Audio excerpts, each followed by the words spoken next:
ભાવનગર જિલ્લાના આ પશુપાલક રોજે 130 લીટર દૂધ ડેરીમાં ભરીને પ્રતિ એક વર્ષે 20 થી 22 લાખ રૂપિયાની કરે છે કમાણી।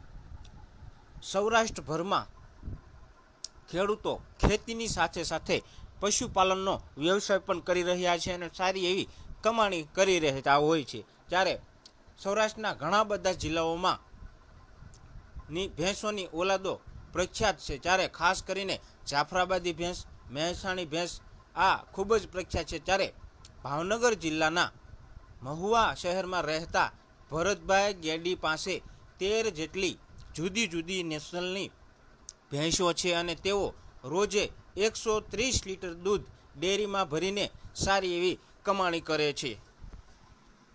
નામ ભરતભાઈ રામજીભાઈ ગેડી, મહુવાનો રહેવાસી છું ને છ મનથી પશુથી શરૂઆત કરી છે।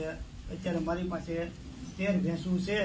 13 ભેંસુનું દૂધ 130-35 લીટર થાય છે અને 2016-17-18થી શરૂ કર્યું ધીમે ધીમે અત્યારે 13 પશુ છે ને 67 રૂપિયાનો ભાવ છે। જથ્થાબંધ ભાવે બંધવેલું છે મેં।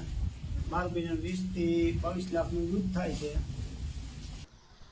પશુપાલક દ્વારા જણાવવામાં આવ્યું છે કે તેઓએ વર્ષ 2017માં માત્ર ને માત્ર 4 ભેંસોથી આ પશુપાલનનો વ્યવસાય શરૂ કર્યો હતો અને ત્યારબાદ આ વ્યવસાયમાં સારી એવી સફળતા મળતા તેઓ વર્ષ 2020માં 10 જેટલી ભેંસો કરીને હાલમાં 2024માં તેઓ પાસે 13 જેટલી ભેંસો છે અને રોજનું 130 થી 132 લીટર દૂધ ડેરીમાં ભરી રહ્યા છે। અત્યારે મારી પાસે 4 થી 5 ભેંસોથી શરૂઆત કરી છે। અત્યારે મારી પાસે 13 ભેંસું છે અને જથ્થાબંધ દૂધ બંધવાનું છે। 130-35 લીટર દૂધ થાય છે અને 67 રૂપિયાનું બંધવાનું છે।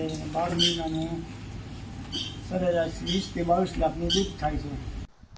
પશુપાલક ભરતભાઈ ગેડીએ જણાવ્યું હતું કે રોજે તેઓ 130 લીટર દૂધ ડેરીમાં ભરે છે અને તેઓને ડેરીમાંથી રોજની 9100 રૂપિયાની આવક થાય છે।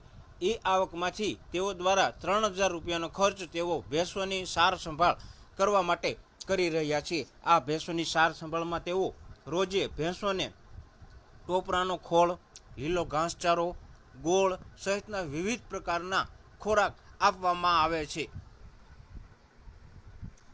આ સાથે સાથે ભેંસોના છાણનું જે ખાતર તેઓ દ્વારા બનાવવામાં આવે છે અને ખાતરનું પણ વેચાણ કરીને તેમાંથી પણ તેઓને સારી એવી કમાણી મળી રહે છે।